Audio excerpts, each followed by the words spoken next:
শুভ সন্ধ্যা। সোজা সাপটায় স্বাগত মমতা বন্দ্যোপাধ্যায়, আমাদের দিদি, পশ্চিমবঙ্গের মুখ্যমন্ত্রী মমতা। এই যে এমন একটা সময় আমরা এই অনুষ্ঠান করছি যখন দেশ জুড়ে চর্চায় মহিলা ভোট, মণ্ডল আর কমণ্ডলের লড়াইয়ে যাবতীয় হিসেব নিকেশ ঘেঁটে দিয়েছে মহিলা ভোট সমস্ত জায়গায়। মহারাষ্ট্র, ঝাড়খণ্ড, মধ্যপ্রদেশ, লড়কি বহিন যোজনা হোক, মাইয়া সম্মান হোক, মা বোনেদের হাতেই নাকি ভোট বাক্সের চাবিকাঠি। এই পথ যিনি দেখিয়েছেন তার নাম মমতা বন্দ্যোপাধ্যায়। দিদি, তবে কি লক্ষ্মীর ভাণ্ডারই ভোটের লক্ষ্মী? লক্ষ্মীর ভাণ্ডারটা আজকের নাম নয়, এটা একটা প্রচলিত শব্দ। গ্রামগঞ্জে প্রত্যেকে এবং শহরেও, বিশেষ করে সাধারণ ঘরের মেয়েরা, বোনেরা, মায়েরা, তারা সবসময় কিছুটা পয়সা সঞ্চিত রাখতেন। যখন সমাজে সংকট হতো, আর্থিক সংকট, বা কেউ অসুস্থ হয়ে পড়তো, বা কোনো প্রবলেম অ্যারাইজ করতো, হাতে পয়সা নেই, তখন কিন্তু তাদের লক্ষ্মীর ভাণ্ডারটা ভেঙেই তারা কিন্তু খরচাটা করতেন। কাজেই এটা ওখান থেকে, ওই থিম থেকে এটা আমার নেয়া। লক্ষ্মীর ভাণ্ডার, আমি গর্বিত যে বাংলায় প্রায় 1,21,00,000 মেয়েরা আজকে লক্ষ্মীর ভাণ্ডার পাচ্ছে, এবং তাদের শুধু আজ নয়, সারা জীবন পাবেন, যতদিন বেঁচে থাকবেন। এবং এটাতে আমাদের প্রায় 50,000 কোটি টাকা খরচা হয়েছে। এর মধ্যে কোনো বাধা নিষেধ নেই যে ফ্রিজ থাকলে পাবে না, টিভি থাকলে পাবে না? অন্যান্যরা যারা আমাদের দেখাদেখি করেছে, ধন্যবাদ। ভালো জিনিস যদি কেউ কপি করে, সেটাকে অলওয়েজ ওয়েলকাম করা উচিত। কিন্তু তাদের সাথে আমাদের তফাৎ একটাই, আমাদের প্রোগ্রামটা হচ্ছে ইউনিভার্সাল, অর্থাৎ কোনো রেস্ট্রিকশন নেই যে 2 চাকার বাইক থাকলে পাবে না, একটা স্মার্টফোন থাকলে পাবে না, অথবা একটা পাকা বাড়ি থাকলে পাবে না, এরকম নয়। আমাদেরটা হচ্ছে সার্বজনীন, সর্বকালীন এবং সর্বমা বোনেদের জন্য। আপনি লক্ষ্মীর ভাণ্ডার করলেন, মধ্যপ্রদেশ হয়ে গেল, ঝাড়খণ্ডে হলো। এই দেখুন না, 4 মাস আগে লোকসভা ভোট হলো মহারাষ্ট্রে, সেখানে কি রেজাল্ট হলো? আর 4 মাস পরে যেই এই লক্ষ্মীর ভাণ্ডারের মতো প্রকল্প অ্যানাউন্স হলো, অন্য রেজাল্ট হয়ে গেল। ওদের ওখানে অনেক রেস্ট্রিকশান আছে, এবং এখনও যাদের দেওয়া হবে বলা হয়েছিল, তাদের মধ্যে অনেকে পায়নি। কিন্তু আমরা 2021-এর ইলেকশনে এটা বলেছিলাম, এবং আমরা আমাদের ম্যানিফেস্টোতেও রেখেছিলাম, এবং আমরা কিন্তু 2021 থেকেই এটা চালু করে দিয়েছি। কথা দিয়ে কথা রাখাটা আমাদের কাজ, এবং তাই কথা দিলে সেটা রাখতে হয়। আমরা চালু করে দিয়েছি, তখন ছিল 60 বছর বয়স পর্যন্ত, এখন সেটা আমরা সারা জীবন, আজীবন করে দিয়েছি। 50-এরও বেশি প্রকল্প রয়েছে আপনার সরকারের। 94টা, আমি বলছি 50-এরও বেশি। তো জন্ম থেকে মৃত্যু সব ক্ষেত্রেই কোনো না কোনো মানে পাশে সরকার দাঁড়াচ্ছে।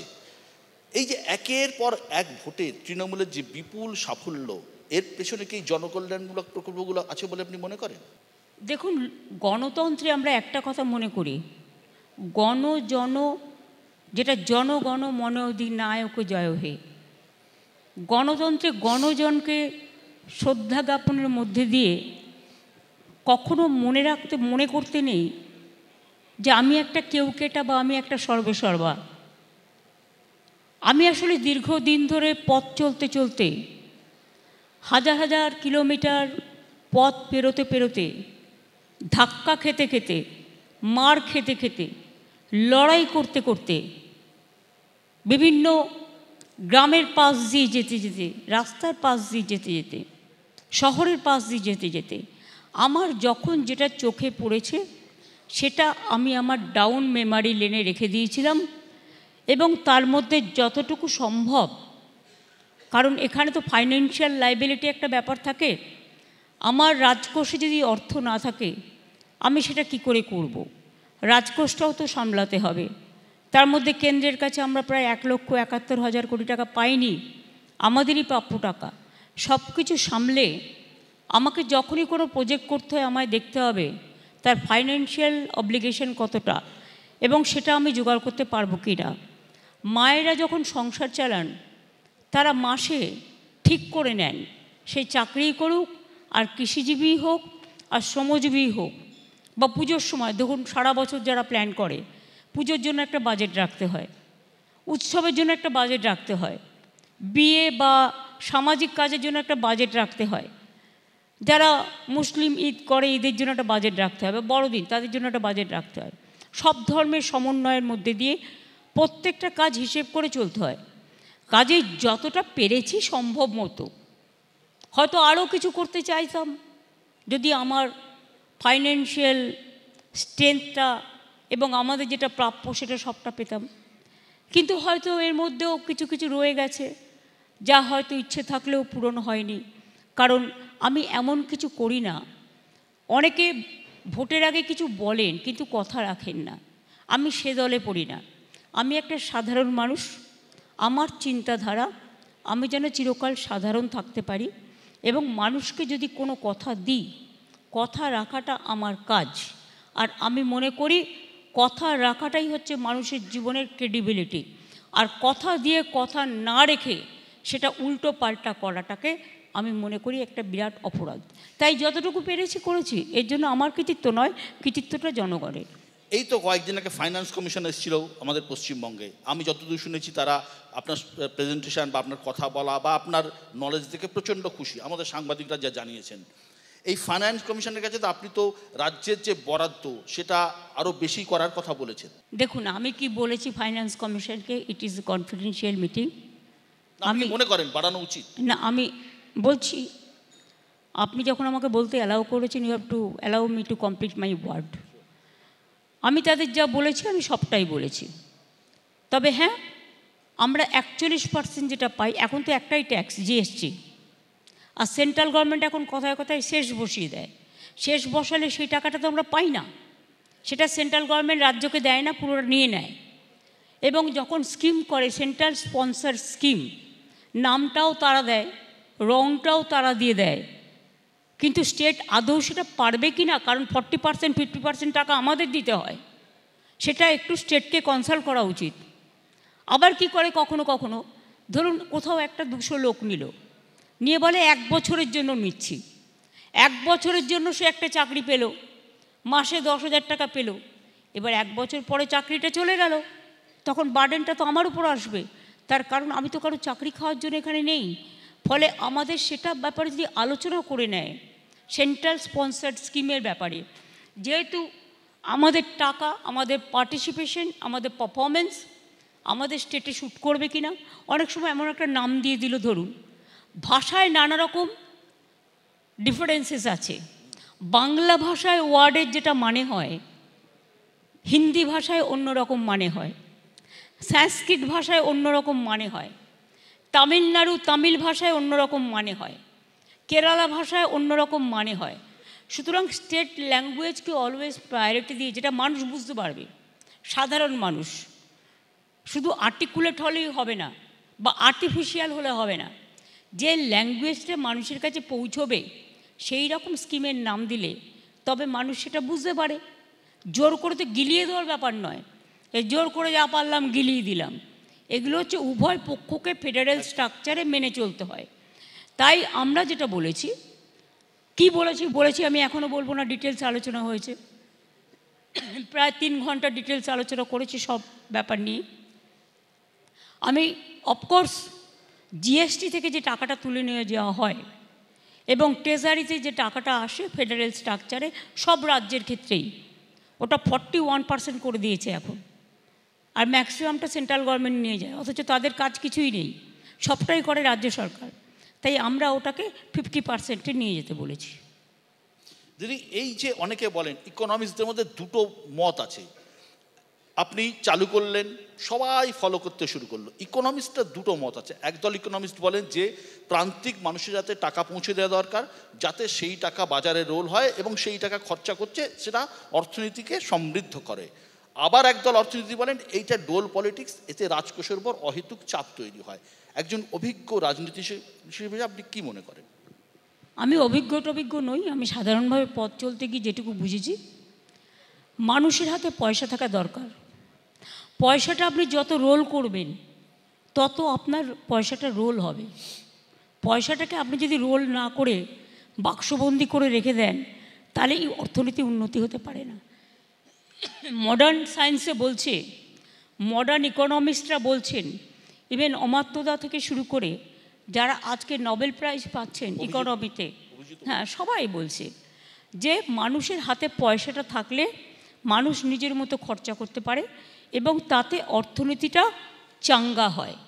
কিন্তু শুধুমাত্র ডিমনিটাইজেশন করলাম, টাকাটাও ফেরত নিতে পারলাম না, আর দেশের অর্থনীতিতে ধস নামলো, আমি এটার পক্ষে নই। পয়সা মানুষকে যত দেবেন তত পয়সাটা মানুষ খরচা করবে এবং তার কাজে লাগবে। এই কাজে লাগাটাই আপনার ইকোনমিটাকে রোল করবে। আপনি একটা দোকান করে রাখলেন, সাপোজ দোকানে যদি বিক্রি বাটা না হয়, দোকানে যদি মেটেরিয়ালস না থাকে, দোকানে যদি খরিদ্দার না আসে, তো আপনার দোকানটা চলবে কী করে? অটোমেটিক্যালি লক আউট হয়ে যাবে, লকডাউন করে দেবেন, সবচেয়ে ইজি ওয়ে। কাজে সের পথে তো যাওয়ার দরকার নেই। আমি যদি একটা দোকান খুলি, দোকানে আমার জিনিস রাখতে হবে, বিক্রিও করতে হবে, খরিদ্দারকে সম্মানও জানাতে হবে, ঠিকমতো জিনিসটা সে যাতে পায়, তার কেনবার সুযোগ পায়, সেই ব্যবস্থাটাও করতে হবে। এটা হচ্ছে সাধারণ মানুষের অর্থনীতি। একই সঙ্গে আপনি বলছেন আপনার সত্যি আপনি ব্যালেন্স করতে হচ্ছে, আপনাকে অর্থ সংস্থান করতে হচ্ছে, জোগাড় করতে হচ্ছে, এতগুলো সামাজিক প্রকল্প আপনাকে চালিয়ে যেতে হচ্ছে। এরপর আপনি অ্যানাউন্স করেছেন যে 11 লক্ষ মানুষকে আপনি আবাস যোজনার টাকা দেবেন, বাড়ি তৈরি। 11 না 12 লক্ষ। 12 লক্ষ, 1 লক্ষ কম হয়ে গেছে, যাই হোক 12 লক্ষ। তো 12 লক্ষ মানুষকে যে টাকা দেবেন, সেন্ট্রাল গভর্নমেন্ট তো টাকা দিচ্ছে না, কোত্থেকে জোগাড় করবেন? এসব নিয়ে আপনাকে চিন্তা করতে হবে না। সংসারে বিশেষ করে মায়েরা যখন সংসার চালায়, তখন যদি ঘরে কিছু নাও থাকে, একটা এক্সট্রা অতিথি এসে যায়, তাহলে বাড়ির গার্জেন মা বা বউরা ঠিক করে, মেয়েরা, যে আমি কি করে তাকে খাওয়াবো। সে হয়তো কোনোদিন একটু মাংস খায়, একদিন মাংস কমিয়ে দিয়ে সে জায়গায় তোপসে মাছ খেলো, তোপসে মাছের আবার দাম বেশি, মৌরালা মাছ খেলো বা পুঁটি মাছ খেলো। সুতরাং এটা হচ্ছে আপনাকে ম্যানেজমেন্ট সিস্টেম। আপনি আপনার টেলিভিশনে মার্কেটিং করলেন, আমি দেখলাম, তো মার্কেটিংটা it is also a management system. মেকানিজমটা আপনাকে জানাতে হবে কী করে কন্ট্রোল করবেন। ধার বাকি করি না, কিন্তু ধার শোধ করতে জীবন চলে যাচ্ছে। যে লিগাসি ফেস করছি, আমরা যখন ক্ষমতায় এসেছিলাম, আমার লেফট ফ্রন্ট বন্ধুদের ফেলে যাওয়া যে 2 লক্ষ কোটি টাকা আমার কাছে ঋণ মাথায় নিয়ে এসেছিলাম, মনে রাখবেন যে কোনো ধারের ক্ষেত্রে হচ্ছে, যতক্ষণ আপনি ধারটা পুরো শোধ না করছেন, আপনার কিন্তু ইন্টারেস্টটা বাড়তেই থাকে, কিন্তু পুরোটা শোধ করবার ক্ষমতা আমাদের একবারে নেই। তা সত্ত্বেও মনে রাখবেন, আমরা 6 লক্ষ কোটি টাকার ওপর ধার শোধ করেছি এই অবস্থাতেও, এগুলো করেও, এবং এবছরেও 76,000 কোটি টাকা আমায় ঋণ বাবদ দিতে হচ্ছে। তো কী করব? ধারও শোধ করছি, লিগাসিও ফেস করছি, গালাগালিও খাচ্ছি, কী আর করা যাবে? সবটাই ভাগ্য। ভাগ্য, আমি এটাকে দুর্ভাগ্য বলি না, ভাগ্য। আপনাকে সব কিছু ফেস করতে হবে। আমরা কেউ ফেসলেস নই, আর আমরা কেউ বেসলেস নই। আমরা ফেস করবার জন্যই আমরা ফেসের সামনে দাঁড় করাই। ভাগ্য তো ভালোই আপনাদের। দেখুন, গালাগালিও কোথা থেকে ভালো হলো? ছটা বাই ইলেকশনে দাপুটে জিতলেন, কোথাও কেউ দাঁত ফোটাতে পারলো না। আপনি ভাগ্য খারাপ কেন বলছেন? ভাগ্য তো ভালোই। আমি তো দুর্ভাগ্যের কথা বলিনি, আমি তো ভাগ্যের কথা বলেছি। একদমই তাই। আমি ভাগ্য এই কারণে বলছি, আপনি যদি মনে করেন মানুষ আপনাকে পথ দেখাবে, সব পথ দেখানোর সৌভাগ্যের পথটাই মানুষ তৈরি করে দেয়। আজকে কাজ করতে করতে জীবনে একটা অভিজ্ঞতা হয়েছে। হ্যাঁ, আমি গর্বের সাথে বলতে পারি, আমি 7 বার সাংসদ হয়েছি, আমি 2 বার রেল মিনিস্টার হয়েছি, আমি প্রায় 8টা থেকে 10টা বাজেট পার্লামেন্টে পেশ করেছি, আমি কোল মাইন্স মিনিস্টারও ছিলাম, উইমেন অ্যান্ড চাইল্ড মিনিস্টারও ছিলাম, ইউথ স্পোর্টস মিনিস্টারও ছিলাম। 7 বার এমপি হয়েছি, 3 বার এমএলএ হয়েছি, 13 বছর ধরে বাংলায় সরকার চলছে। সুতরাং কাজ করতে করতে, হোঁচট খেতে খেতে অনেকটা অভিজ্ঞতাকে শিখিয়েছে। অভিজ্ঞতা ছাড়া জীবনে আপনি কিছুই করতে পারবেন না। আর অভিজ্ঞতা শুধুমাত্র বই পড়ে হয় না, আর শুধু ভালো স্টুডেন্ট হলে হয় না। ভালো স্টুডেন্টদের কোয়ালিটি হচ্ছে, স্পেশালিটি হচ্ছে, এখন সবটাই টেকনিক্যালিটি, স্পেশালিটির উপর নির্ভর করে। কিন্তু আপনাকে যদি সব সাবজেক্ট জানতে হয়, তাহলে আপনাকে সব পরিবারকে জানতে হবে, সব কমিউনিটিকে জানতে হবে, সর্বসমাজকে জানতে হবে, এবং জগৎটাকে জানতে হবে। তার মানে আপনি বলছেন যে একজন দক্ষ রাজনীতিক, দক্ষ প্রশাসক এবং দক্ষতার সাথে সব কিছু চালাতে গেলে। আপনি আমায় দক্ষ বলছেন, সবাই তো আমাকে অদক্ষ বলছে। না না, সে কে বলছে আমি জানি না। আপনি 200-র ওপরে সিট পেয়ে পশ্চিমবঙ্গে ক্ষমতায় এসছেন, এই সামনের বছর আবার নির্বাচন, যা বিরোধী যা অবস্থা দেখছি তাতে এবারও হয়তো আপনারাই আসবেন, কিন্তু হয়তো না, মানুষের প্রতি আমার ভরসা, আস্থা, বিশ্বাস আছে এবং আমরাই আসবো, এটা আমি বিশ্বাস করি। সবাই হাততালি দিচ্ছে, সব সব বল তো সৌরভ গাঙ্গুলি আছে, উড়িয়ে দিচ্ছেন এরমভাবে।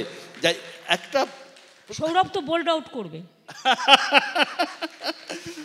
না, একটা প্রশ্ন আমি সত্যি করব যে দেখুন,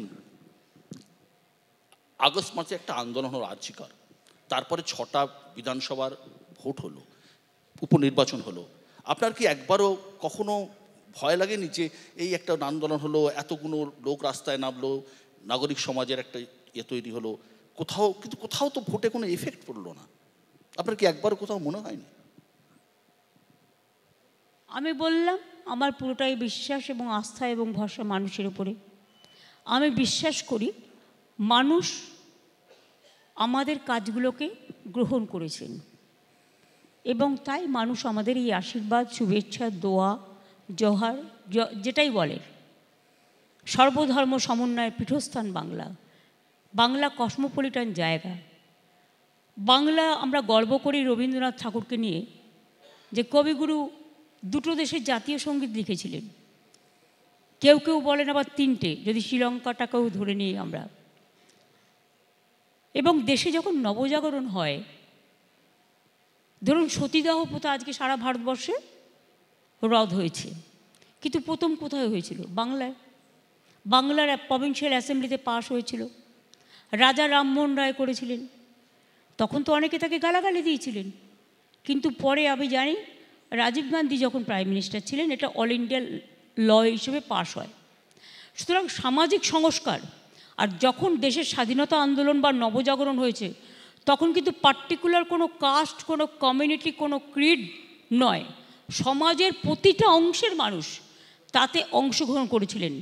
আর মহাত্মা গান্ধীজি গুজরাটে জন্মগ্রহণ করলেও সবচেয়ে জীবনের ম্যাক্সিমাম টাইমটা দিয়েছেন এই বাংলায়, এবং সেই জন্য বেলেঘাটায় গান্ধী ভবনটাকে আমরা সুন্দর করে দিয়েছি।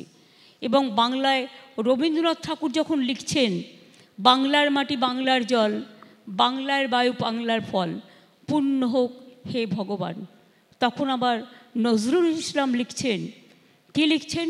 দুর্গমগিরি কান্তার মরুদুস্তর পাড়াবার, লঙ্ঘিতে হবে রাত্রি নিশীতে যাত্রীরা হুঁশিয়ার। অথবা লিখছেন, ফাঁসির মঞ্চে গেয়ে গেল যারা জীবনেরও জয়গান, 80 অলক্ষে দাঁড়াইছে তারা দিবে কোন বলিদান। অথবা তিনি কিন্তু লিখেছিলেন, এটা নজরুলের হাত দিয়ে, কোরআন পুরাণ বেদ বেদান্ত বাইবেল ত্রিপিটক, কোরআন পুরাণ বেদ বেদান্ত বাইবেল ত্রিপিটক, গ্রন্থ সাহেব জেন্দা বেস্তা পড়ে যাও যত শখ। এটাকেই রামকৃষ্ণ পরমহংসদেব বলেছিলেন, যত মত তত পথ।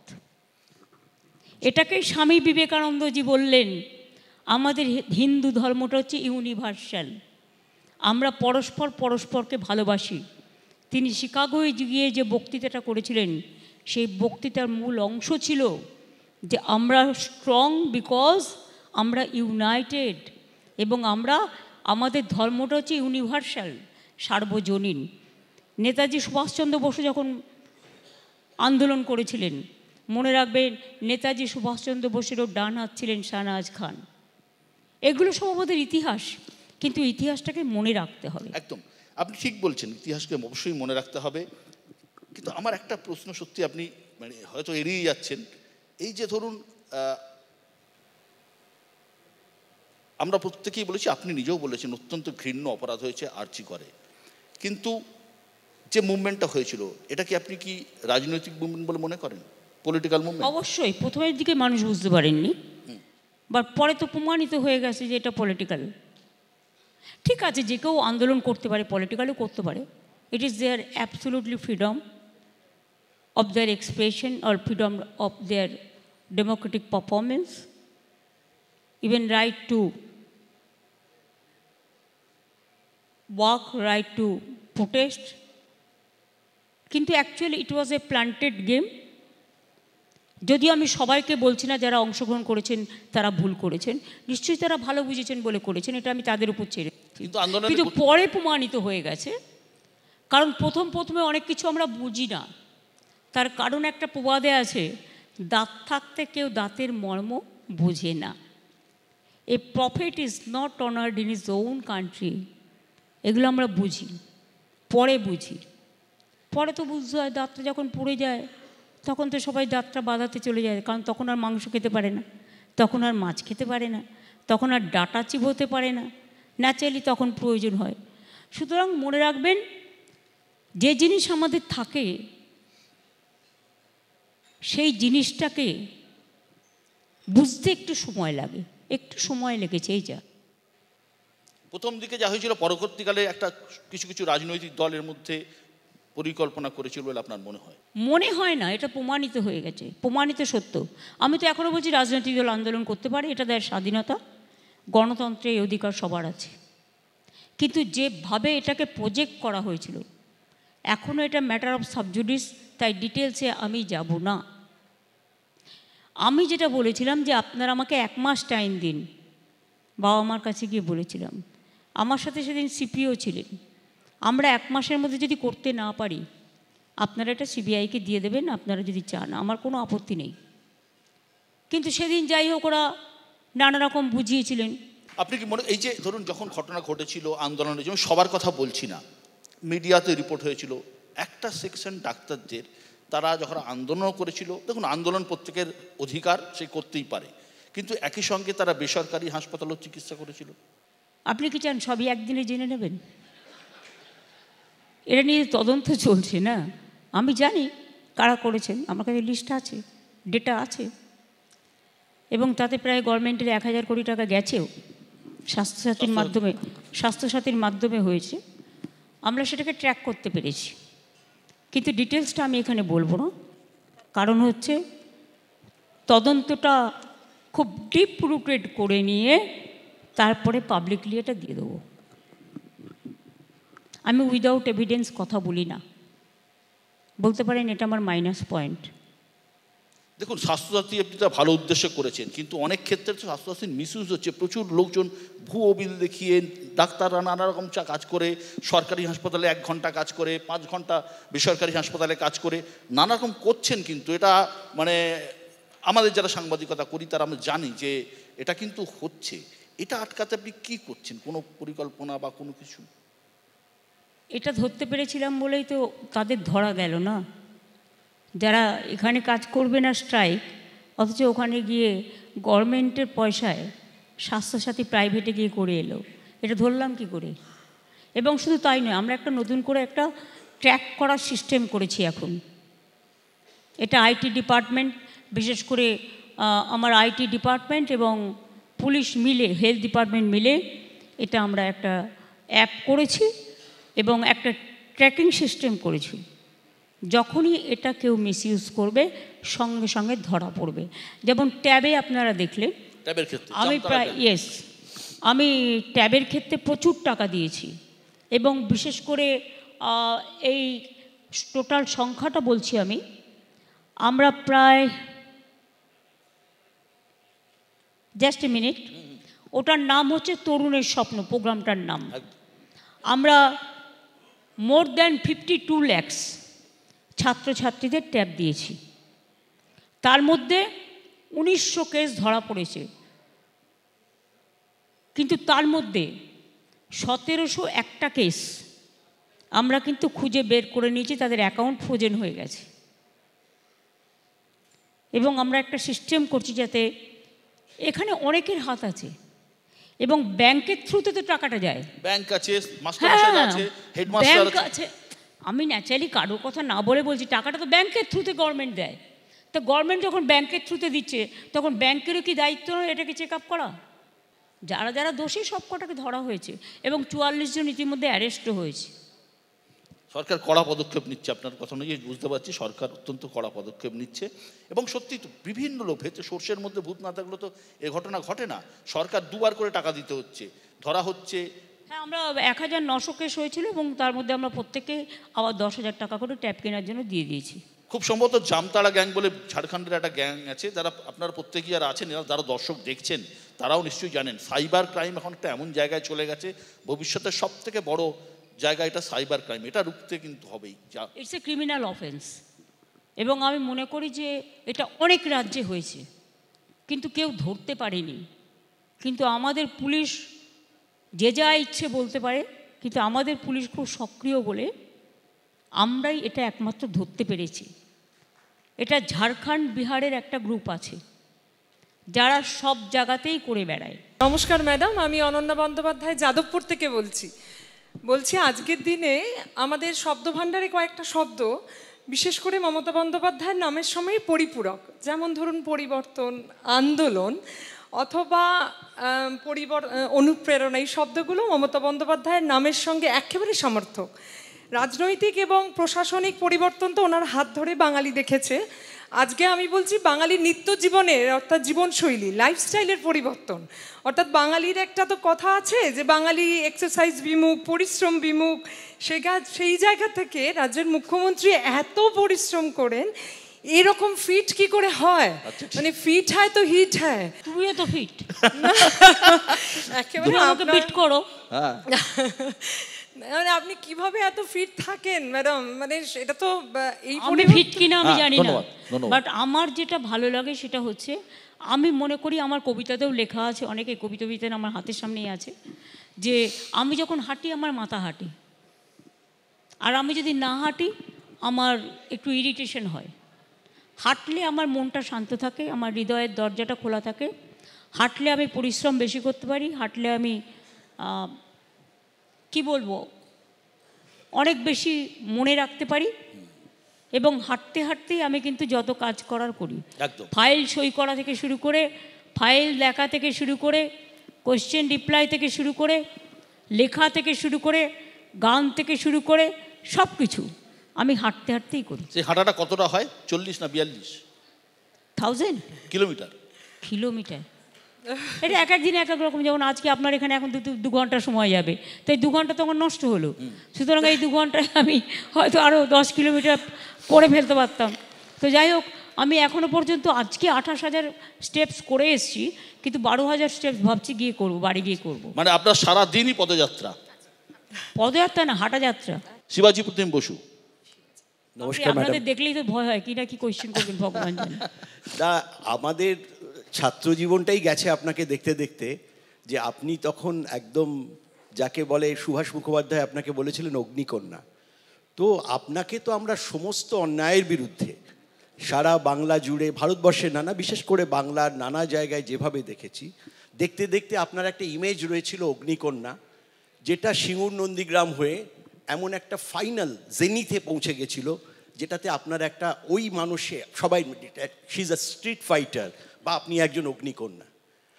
এখান থেকে যদি নিমেষে 2024-এ আসি, যে কথাটা একটু আগে বিশ্ব আমাদের বন্ধু বারবার বলছিলেন, যে নৃশংস ঘটনার পরিপ্রেক্ষিতে যে আন্দোলন, দেখুন ম্যাডাম, আমরা তখন ছাত্র জীবনে ইউনিভার্সিটিতে পড়ছি, 83-84 আন্দোলন আমরা দেখেছি। পাশেই আমরা ক্যালকাটা ইউনিভার্সিটি পড়তাম, তখন কি হয়েছিল মেডিকেল কলেজে আমরা জানি। তখন যে ডাক্তারি আন্দোলনের যে জুনিয়র আন্দোলন, তাদের যেভাবে ট্রিট করা হয়েছিল, আপনার উল্টো দিকে যদি তাকে পাশে রাখি, আমি দেখলাম যে এই রকম সংলাপী, যে সংলাপে বিশ্বাস করেন, এত সংযত, এত স্থিতধী, আপনার এই যে একটা, আমার বলবো একটা মেটামরফোসিস, একটা রূপান্তর, ওই অগ্নিকন্যা থেকে এই রকম একটা সুদক্ষ সংলাপী, এই রকম যিনি সমস্তটা সামলে নিলেন, এটা ঘটলো কি করে? একজন রাজনীতি বিজ্ঞানের সামান্য পড়ুয়া হিসেবে আমার এইটুকু। দেখুন, আমি সবসময় বলি, কাজ করতে গেলে যেমন রাফ অ্যান্ড টাফ হতে হবে, তেমনি কাজ করতে গেলে অনেক সময় হিউম্যানিটি অর্থাৎ মানবিকতাকেও আপনার, যদি আমার রাফ অ্যান্ড টাফটা যদি আমার বাদিক হয়, আমার ডান দিকটা মানবিক। আমি মনে করি, আপনাদের কাছে আমি একটা ছোট্ট উদাহরণ দিই। আমি যখন রেল মিনিস্টার ছিলাম, আমার সব ঘটনা সবাই জানে না, হয়তো কোথাও লিপিবদ্ধ নেই। এখনকার ইয়াং জেনারেশন তো জানতেই পারে না। যদি কখনো সুযোগ পাই করে দেবো লিপিবদ্ধ, সুযোগ টাইম পাই না বলে। দেখুন, আমি যখন রেলে চাকরি করতাম, আমার বেশ মনে আছে, আমার কাছে একটা ফাইল এলো। ফাইলটা হচ্ছে, একটি ছেলে অ্যাপয়েন্টমেন্ট পেয়েছে, তার মাত্র 26 বছর বয়স, কিন্তু তার সুগার ছিল। আমার কাছে ফাইলটা এসছে এই কারণে যে সে ডায়াবেটিক বলে তাকে চাকরি দেওয়া যাবে না।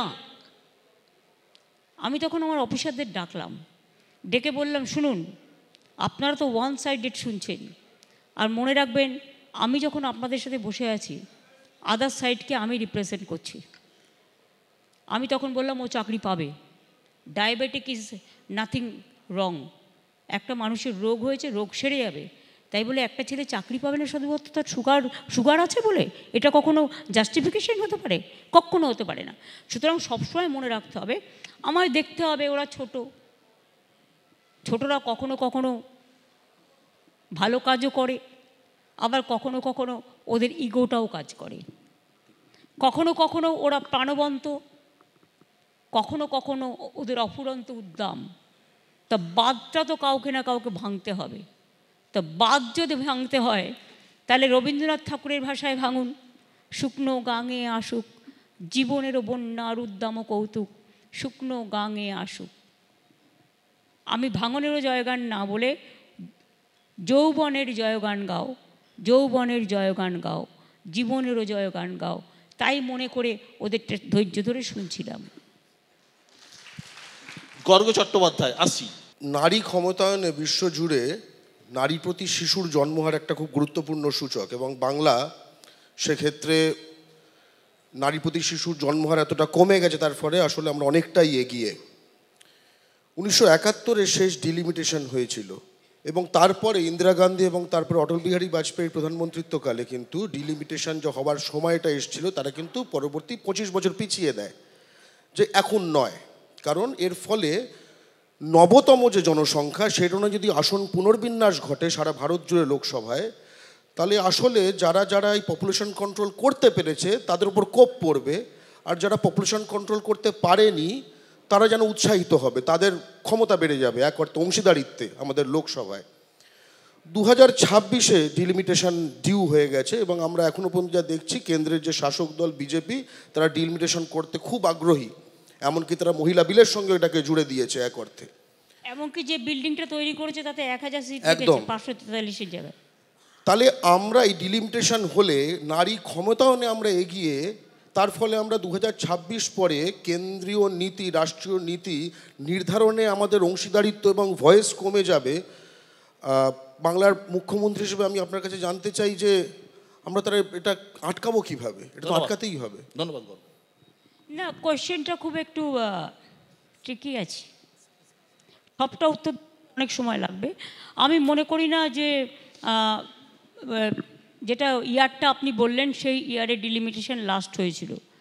আমার যতটা মনে পড়ে, কারণ আমি আন্দোলনটাই ছিলাম, আমার একটা আন্দোলন করতে হয়েছিল, এটা 2006-07 ওই সময় মনে হয় লাস্ট হয়েছিল।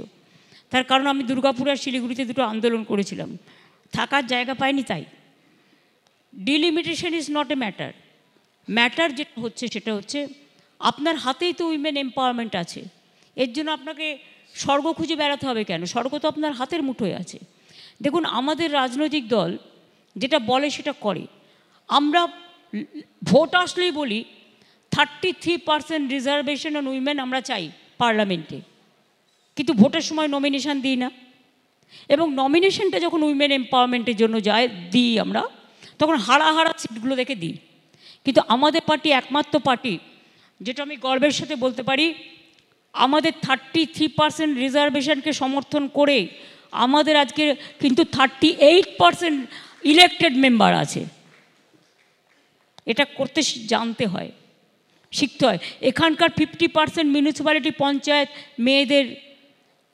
কাজেই আমি ভাই বোন উভয় সম্প্রদায়কে মনে করি একসাথে না কাজ করলে কিছু করতে পারে না। উইমেন এম্পাওয়ারমেন্টে যেমন করতে হবে, ইয়াং জেনারেশনকে ট্যালেন্ট পুলকেও কাজে লাগাতে হবে। সুমন ভট্টাচার্য হাত তুলেছিল, সুমনের পাশে অরূপ, পরপর করে নিই।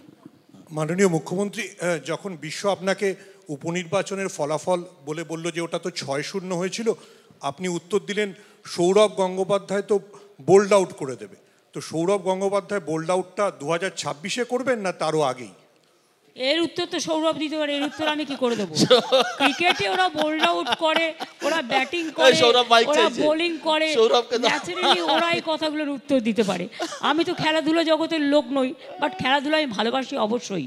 আপনার সাথে আমার আলাপ নেই, আমি প্রশ্নটার মানেটা বুঝতে পারলাম না। আপনি জিজ্ঞেস করুন না আপনি কবে খেলবেন আবার, সেটা ভাল লাগে শুনতে। হ্যাঁ, রাজনীতি মানুষের কাজ রাজনীতি, আমার কাজ অন্য, এটাই আমার জীবনের নিয়ম। রাজনীতিতে আসছেন না তো সৌরভ? এটাই প্ল্যাটফর্ম নয়। Absolutely correct. বিশ্বজিৎ দাস। আমার প্রথমেই অভিনন্দন জানাই ম্যাডাম আপনাকে। একটা সময় এই কথা প্রচলিত ছিল, what Bengal's think today India thinks tomorrow. আপনি আবার প্রমাণ করে দিলেন এই সমাজ কল্যাণমূলক প্রকল্প সারা ভারতবর্ষের বিভিন্ন রাজ্য গ্রহণ করল, এবং আপনার বিরুদ্ধে যারা অপবাদ দেয় তাদের উত্তর দিল ভোটাররা ব্যালট বক্সে গিয়ে। এই প্রকল্প তুরুপের তাস এবং উড়িয়ে দিলেন। 26-এর আগে নতুন কোনো প্রকল্প কি আসছে? আর অবিজেপি যে জোট, যেখানে ইন্ডিয়া জোটের কথা আপনি বললেন, সেখানে নেত্রী হিসাবে আপনাকে কবে দেখতে পাবো এবং কবে আপনি দিল্লি দখলের স্বপ্ন আবার দেখাবেন? ধন্যবাদ প্রফেসর দাস, ধন্যবাদ। দেখুন, সব কিছু উত্তর দেওয়া যায় না সব জায়গায়, কারণ কিছু কিছু কোয়েশ্চেন আছে যা রিপ্লাই দিতে গেলে অনেক বড় হয়ে যায় এবং সেটাকে কেন্দ্র করে অনেক বিতর্কও সৃষ্টি হয়। আমি তার মধ্যে যাব না।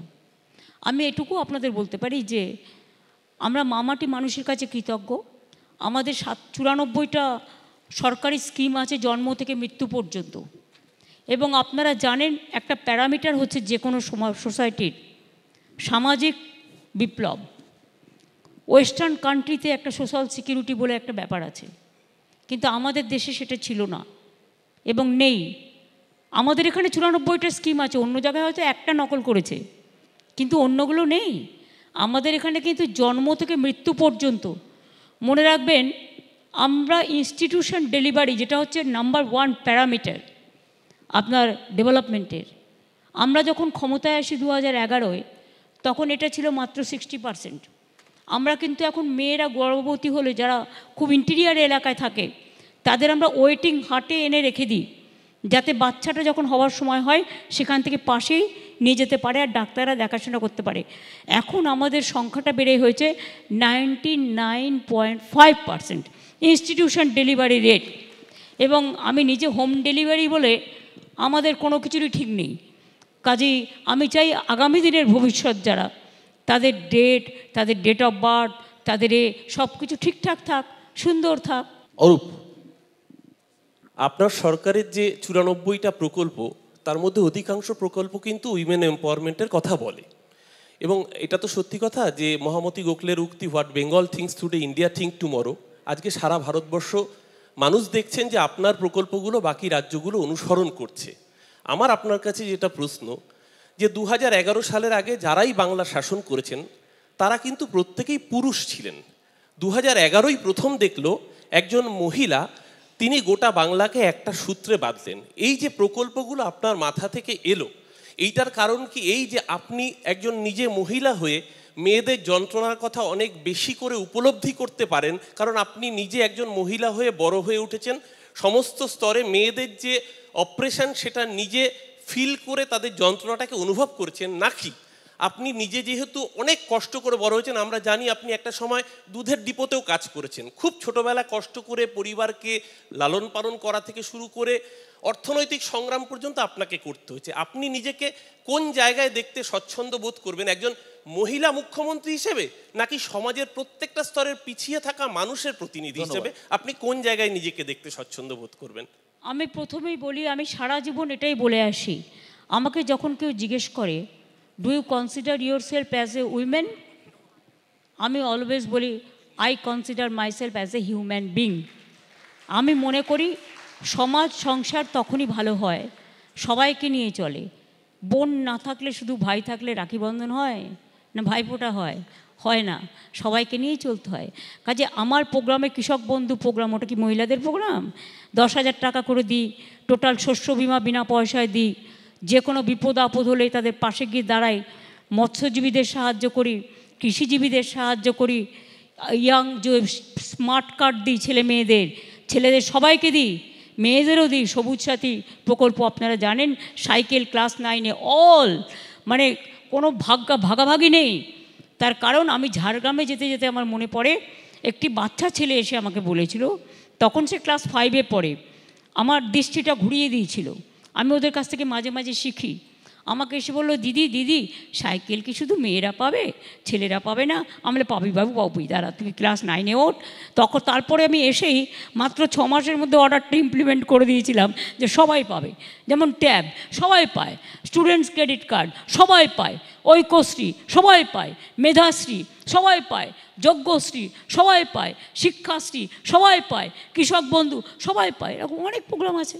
I'm Tausif Rahman, a philanthropist. Didi, in this last 2 terms or 3 terms, whatever you had, you have launched some brilliant schemes for Bengal. But we have always seen there is a lack of funds coming from central government. Does the central government is not interested in Bengal, or they just want to leave deprived for everyone staying in Bengal, ma'am? Thank you. I am sorry to say, you rightly pointed out, the central government, we are facing the discrimination, deprivation, and also they always want to defame Bengal. I am there or not, if anybody comes, they cannot tolerate Bengal, because Bengal is a talented state. Please remember, our talent, our skill, our people, they are very, very talented. They are jealous. ধন্যবাদ। আমি আবার প্রশ্নে ফিরব। আমি দু একটা প্রশ্ন করে নিই। দিদি, এই যে নানারকম কথা হচ্ছে, আপনি 200-র ওপরে সিট নিয়ে 2021-এ ক্ষমতায় এসেছেন, 1 বছর বাদে নির্বাচন, এখানে বিরোধীরা অলমোস্ট ছন্নছাড়া। আপনি যখন ক্ষমতায় এসেছিলেন তখন রাজ্যের প্রধান বিরোধী ছিল সিপিআইএম, পরে তালিকায় যোগ হলো কংগ্রেস। গত কয়েক বছরে বিরোধী পরিসরে আমূল পরিবর্তন হয়েছে, বামের জায়গা নিয়েছে রাম। বিজেপি এখন বাংলার প্রধান বিরোধী দল, সিপিআইএমের আন্দোলন, বিজেপির ফোর্স। আপনি কি শাসক হিসেবে কাকে প্রধান প্রতিপক্ষ বলে মনে করেন? আমার মনে করার জায়গা নেই, আমরা নাম্বার 1-এ থাকব। ছাগলের কি তৃতীয় ছানা হবে সেটা দেখার দায়িত্ব আমার নয়। জাতীয় কর্মসমিতির বৈঠক হয়ে গেল কয়েকদিন আগে। সেই কর্মসমিতির বৈঠকে দলের শৃঙ্খলা রক্ষায় আপনি বেশ কিছু কড়া ব্যবস্থার নেওয়ার ইঙ্গিত দিয়েছেন। হঠাৎ এর দরকার পড়ল কেন? না না, এটা আগেও ছিল, আগেও ডিসিপ্লিনারি কমিটি আমাদের পার্টিতে ছিল, নাথিং নিউ। এটাকে কেউ কেউ একটু কষা মাংসের মতো কষিয়েছে। এমএলএ একটা আলাদা লেজিসলেচার পার্টি আছে, এমএলএদের আলাদা ডিসিপ্লিনারি কমিটি আছে, পার্লামেন্ট আলাদা, পার্লামেন্টের ডিসিপ্লিনারি কমিটি আছে, পার্টি আলাদা, পার্টির একটা ডিসিপ্লিনারি কমিটি আছে।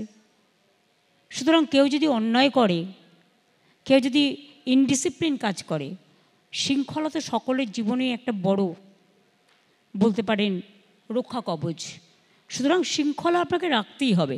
আপনি যে আপনার এখানে কাজ চালাচ্ছেন, যাদের দায়িত্ব দিয়েছেন, অল আর প্রেজেন্ট হিয়ার। আপনি কি পারবেন আপনার দায়িত্বটা কেউ কেড়ে নিয়ে আপনি বলবেন এক, আর একরকম গাইড করে করতে? সেটা তো হয় না। ইডিওলজিটাকে মেনটেন করেই তো পার্টিতে আসা হয়েছে। সুতরাং পার্টির ইডিওলজি তো মানতে সকলে বাধ্য। পার্টি যেটা বলবে, হ্যাঁ, যদি কারো কিছু বলার থাকে ইনারে বলতে পারে, অলওয়েজ গণতন্ত্র আছে, সেখানে মিটিং হয়, মিছিল হয়, বলতেই পারে, কিন্তু পার্টির কথা তো বাইরে বলার জায়গা নয়। অবশ্যই এর জন্য দায়ী আপনারা। আপনারা চ্যানেল খুলে বসেছেন, কেউ জানে না, একজন আসলো, তাকে জিজ্ঞেস করলেন তাহলে 26-এ নির্বাচনে কে প্রার্থী হবে, সে কী করে জানবে? বা সে দলের নীতি নির্ধারকই নয়। হঠাৎ আপনারা চ্যানেল খুলে বসেছেন, হঠাৎ জিজ্ঞেস করছেন তাহলে বাংলাদেশে কাল কী হবে, সে নিজেই জানে না বাংলাদেশে কাল কী হবে, তো সে কী করে উত্তর দেবে? সুতরাং এগুলোর জন্য দায়ী আপনারা, দায়িত্ব আপনাদের নিতে হবে। দায়িত্ব হয়তো আপনারা ঘর ভাঙান, আপনারা দল ভাঙান, আপনারা মদত দেন, সবটাই আপনারা করেন। কোথাও তো একটা ইন্ধন থাকে। অবশ্যই রান্নায় তো হলুদ গুঁড়ো লাগবেই। আপনারা হচ্ছেন হলুদ গুঁড়ো। আপনার ধরুন পার্টি এত বড় হয়েছে, আপনি একার হাতে পার্টি তৈরি করেছেন, দল ক্ষমতায় এসেছে, 15 বছরের কাছাকাছি দল ক্ষমতায়, দিল্লি একটা বড়, এই 15 হয়নি, 13 ওই হয়েছে। 13, দিল্লিতে আপনাদের সাংসদ সংখ্যা অনেক, লোকসভা এবং রাজ্যসভা মিলিয়ে বৃহত্তম, দ্বিতীয় বৃহত্তম বলতে গেলে চলে, কংগ্রেসের পরে। আপনার পশ্চিমবঙ্গের 200-র ওপর এমএলএ, অনেক বড় দল, নানা 200-র ওপর না, 230। হ্যাঁ নানা বেশি হবে তো কম হবে। হ্যাঁ নানা কথা, নানা বার্তা। দিল্লিতেও আপনি একটা শৃঙ্খলা রক্ষা কমিটি করেছেন সাংসদদের, এদিকে পশ্চিমবঙ্গ একটা করলেন বিধানসভায়, খবর কাগজে। আমি কিন্তু কোথাও নেই। না ঠিক আছে, আপনি নেই, কিন্তু সবাই বলছেন দলের কর্তৃত্ব মমতা বন্দ্যোপাধ্যায়ের আরও কঠোরভাবে সিদ্ধান্ত নিতে চলেছেন। এই দেখুন, প্রবলেম হচ্ছে আপনাদের নিয়ে। সেদিনকে আমি একথা বলিনি, অথচ আপনারা অনেকে লিখলেন যে আমার কথাই শেষ কথা। আমি কখনো এটা বলি না। আমি আমিত্বে বিশ্বাস করি না, আমি আমসত্ত্বে বিশ্বাস করি। আমি নয়, পরিবারটা, যখন আমি কোনো মানুষের পরিবার করি, সব মানুষই আমার সমষ্টিগত পরিবার। আমি যখন দল চালাই, সব দলের একটা বুথের কর্মীও আমার সম্পদ। মনে রাখবেন, দলটা কিন্তু সবার, আমার একার নয়। কাজেই আমরা যেটাই করি কালেকটিভ ডিসিশন, এবং এটাকে আমি সম্মান করি। মমতাদি, মানুষ যখন ব্যর্থ হয় তখন কেউ তার দিকে ফিরেও তাকায় না, কিন্তু সফল লোকের সব কিছু নিয়েই বাজারে চর্চা হয়। 1998 সাল থেকে 2024, গত 26 বছরে তৃণমূল জাতীয় রাজনীতির পরিসরে একটা বড় জায়গা দখল করে রেখে দিয়েছে। তো একটা প্রশ্ন তো আসছেই, মমতা বন্দ্যোপাধ্যায়ের উত্তরসূরি কে? কীভাবে দল চলবে, কীভাবে পার্টি চলবে? প্রশ্নটা তো বাজারে আছে। আপনার উত্তরসূরি কে? First you reply, then I will give my reply. না, আমি তো চাকরি করি, আমি তার দল করি না। আর তাতে কী হয়েছে? এটাও তো একটা ইনস্টিটিউশন। দল ঠিক করবে, দল ইজ এ যৌথ পরিবার, তারা ঠিক করবে। দলে তো একজন নয়, আর আমি একাও কেউ নই। আমার সাথে অনেক সহসাথী আছে, মানুষ আছে। মনে রাখবেন, মানুষকে ছাড়া দল হয় না, আর দল দলীয় কর্মীদের ছাড়া হয় না। আমি যদি মনে করি আমি একাই সব, সেটা একটু ঔদ্ধত্যের কথা হয়ে যায়। আমি নয়, আমরা কথাটা আমি বিশ্বাস করি। আমাদের সবাই দলের যারা আছে তারা ঠিক করবে। গত 8-10 দিনে আপনি বহু কথা বলেছেন, ক্যামেরার সামনে, ক্যামেরার পিছনে, বন্ধ ঘরের বৈঠকে, বাইরে কিছু খবর এসছে, কিছু হয়তো ভুল, কিছু হয়তো ঠিক, যার মধ্যে নির্দিষ্ট বার্তা খুঁজে পাচ্ছে অনেকে। বার্তা খুব clear. All India Trinamool Congress শৃঙ্খলাবদ্ধ দল, ঐক্যবদ্ধ আছে, ছিল এবং থাকবে। আর এখানে আমিত্ব কাজ করবে না, এখানে সবাইকে নিয়ে যৌথ পরিবারের মতো সব বুথকর্মী, সব ওয়ার্কার, সমস্ত এমএলএ, সমস্ত এমপি, সমস্ত কাউন্সিলর, সমস্ত গ্রামসভা, সমস্ত পঞ্চায়েত সমিতি, সমস্ত জেলা পরিষদ, সবাইকে নিয়ে কাজ করবে। এটা যৌথ পরিবার। মোদি, আপনি নিজে কি মনে করেন রাজনীতিতে কাদের গুরুত্ব দেওয়া বেশি উচিত, নবীন না প্রবীণ? সবাইকেই। আপনি দিনের কথা বললেন, রাতের কথা বললেন, বিকেলের কথা তো বললেন না। সবাইকেই দরকার। মানে মাঝামাঝি বয়স, আজ যে নবীন আছে কাল প্রবীণ হবে, আজ যে প্রবীণ আছে কাল নবীন হবে, আজ যে মধ্য লগনে আছে কাল সে সন্ধ্যা লগনে যাবে। আপনি দেশের অন্যতম সেরা রাজনীতিক, কুশলী রাজনীতিক। দেশের রাজনীতিতে বর্তমানে একাধিক নতুন মুখ আছে, কাদের মধ্যে আপনার সম্ভাবনা আছে বলে মনে হয় গোটা দেশে? কী সব কোশ্চেন আমায় করছে, এইটার উত্তর আমার পক্ষে কি এখনই দেওয়া সম্ভব? আরও পারফরমেন্স ওয়াচ করুন, ওয়েট অ্যান্ড সি। এত তাড়াতাড়ি সব কিছুর উত্তর হয় না, চাটনি বানাতে গেলে একটু টাইম লাগে। দিদি, একটা বিষয়, বড় নাম যে আপনার হয়ে 2021 সালে কাজ করেছে, যিনি ভোটের ময়দানে বিভিন্ন রাজনৈতিক দলের হয়ে রণকৌশল তৈরির কাজ করেন, তিনি দল করেছেন নিজের পার্টি জনসুরাজ। বিহার উপনির্বাচনে প্রার্থী দিয়েছিলেন, 4টি আসনের মধ্যে 4টিতেই হেরেছেন, 3টিতে জামানত জব্দ হয়েছে। আপনি কি মনে করেন একজন ভোট কুশলী হলে তার নিজের হাল এরম হলো কেন, দলের হাল? সে ভোট কুশলী বলে সে ভাবলো কি করেছে তার কথায় লোকে ভোট দেবে? ভোটটা আলাদা আর সার্ভেটা আলাদা। সুতরাং সে ভোট কুশলী, তাহলে নিজেকে জেতাতে পারলো না কেন? সুতরাং ওসব আমায় বলবেন না। কিছু আছে তারা সার্ভে করে, আর সার্ভে আবার একদিন পর পর চেঞ্জও হয়ে যায়। আপনারাও তো অনেক সময় সার্ভে রিপোর্ট দেন, এটা মেলেই না। সুতরাং এটা হচ্ছে একটা মিক্সচার। মানে সার্ভে তো যে কেউ করতে পারে, ঘরে বসে সার্ভে করে দেয়, ঘরে বসে সার্ভে করে বলে দেয় এই হচ্ছে। আপনারাও তো আমাদের বলেছিলেন আমরা 13টা সিট পাবো পার্লামেন্ট ইলেকশানে, কিন্তু সেখানে আমরা 3-4টে সিটে খুব অল্প ভোটে 3000 ভোট থেকে 5000-এর মধ্যে এড়েছি। রিকাউন্টিং চেয়েছিলাম, দেয়নি, কিন্তু আমরা 29টা পেয়েছি। Thank you for not giving us so many numbers. আচ্ছা, এই যে এজেন্সিগুলো ভোট ম্যানেজমেন্টের কাজ করে, ভোটের সাফল্য সত্যি বলুন তো এদের ভূমিকা কতটা? এরা সার্ভেটা করতে পারে, হয়তো কিছু সার্ভে করলো, 100-র মধ্যে 10টা বাড়িতে গিয়ে সার্ভে করলো, তার জন্য তারা মাইনে পায়, টাকা পায়। তাতে কি কিছু হয়?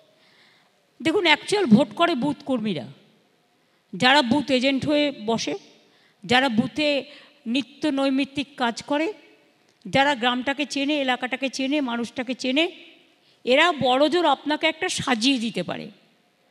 যেমন যখন বিয়ে হয়, মেয়েকে তো সাজাতে হয়, কাকে কিভাবে সাজালে ভালো লাগবে সাজাতে পারে ওরা, কিন্তু মেয়েটা আনতে পারে না। মেয়েটা কিন্তু মেয়েটাকেই হতে হয়, যার সাথে ছেলের বিয়ে হবে, মেয়ের বিয়ে হবে, নিজেরা ঠিক করে নেয় বা বাড়ির লোক ঠিক করে দেয়। সেরকম ধরে রাখুন, একটা কলা কুশলী কাজ করে, তার বিনিময়ে অর্থ পায়। এরা সেরকমই একটা কলা কুশলী সার্ভে করে, তার বিনিময়ে অর্থ পায়, বিনা পয়সায় তো করে না। আর তাদের সব কিছু যে ঠিক হয় সেটাও নয়। ভোটে জেতানোর ক্ষমতা এদের নেই, অবশ্যই নয়।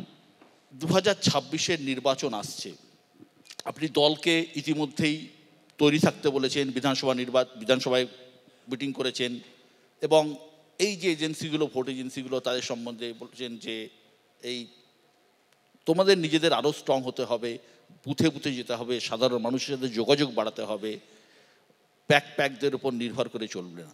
আপনারা ব্যাকপ্যাকের উপর নির্ভর করেন। আমি প্যাক বলেছি, মানে হাঁস তো প্যাক করে। আমি তো কত গ্রামে গঞ্জে ঘুরেছি। আগে আমি দেখতাম হাঁসের যে মাটির ঘরটা আছে, ছোট্ট একটা জায়গা কাটা থাকতো, সেখানে হাঁস থাকতো, মুরগি থাকতো। প্যাক তো হাঁস করে। আপনি প্যাক করছেন কেন? না, আমাদের ব্যাকপ্যাক লাগে, সত্যি আমাদের ব্যাকপ্যাক ছাড়া কোনো কাজ নেই। ব্যাকপ্যাক আমি বলেছি প্যাক। আমি ডাক্তার হিরণময় শাহ, সাইকিয়াট্রিস্ট। একটা নন পলিটিক্যাল প্রশ্ন করতে চাই। আপনি সুস্থ, অসাধারণ সুস্থ। আপনি কি করে জানলেন? আপনাকে দেখি তো, যেভাবে হাঁটেন। শুধু একটা কথা বলতে চাই, যদি মানুষকে একথাটা বলেন যে রোজ হাঁটো, অন্তত 40 মিনিট হাঁটো, আপনার স্বাস্থ্য খাতে যে ব্যয় হয় তার 25 to 30% কমে যাবে।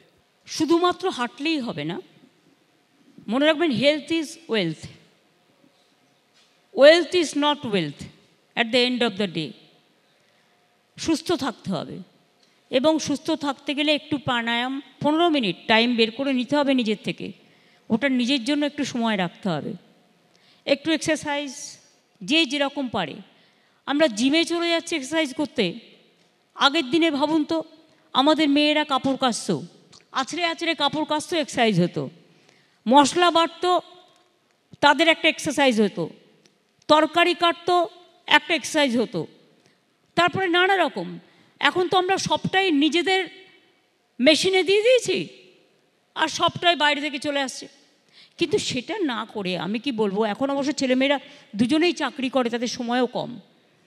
আমি এটা বলছি না, আমি বলছি যতই কাজ করুন, ব্রেনটা খালি রাখবার জন্য, স্ট্রেসটা কমাবার জন্য একটু প্রাণায়াম, একটু ফ্রি এক্সারসাইজ করে নিন না, এবং একটু হাঁটুন।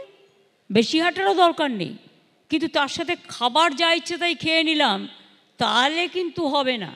আমি যদি শুধু প্রোটিন খাই, কার্বোহাইড্রেট একটুও না খাই, তাহলেও কিন্তু প্রোটিনটা শুধু একা খেলে হবে না, প্রোটিনের সাথে কার্বোহাইড্রেটেরও দরকার আছে। সুতরাং শরীরের নাম মহাশয়, যাহা সহিবে তাহা সয়।